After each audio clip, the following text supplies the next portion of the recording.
রমেশ দা বাড়িতে আছেন নাকি? কে? বাবা নাই। কে বলিস? আমি বাড়িতে আছি তো।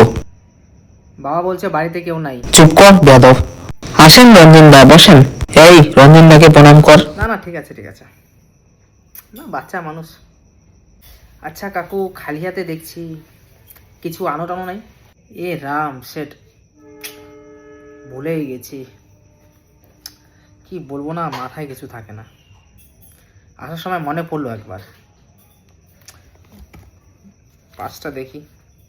ঠাকুর 500 টাকা নোটটা দেয় যাতে, 500 টাকা নোটটাই দেয় যাতে। হ্যাঁ পাইছি। এই সলাই গাড়িটাই কখন থেকে খুঁজছিলাম। যাক বাঁচা গেল। কখন থেকে কান চুলকাচ্ছিল। কি? হ্যাঁ ইয়ার কি নাকি?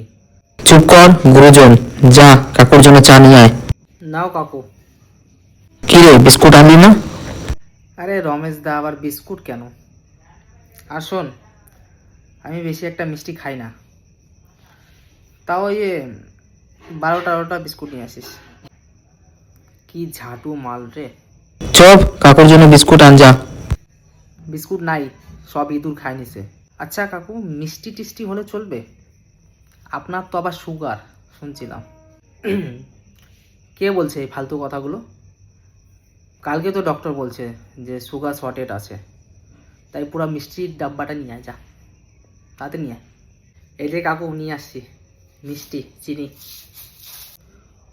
তুই বললি মিষ্টি, এটা তো চিনি। তো এটা ঝাল থরি, মিষ্টি তো। এটার কথাই বলছিলাম। ফ্রিতে খাবে তাও এত লাভ দিচ্ছিস শালা।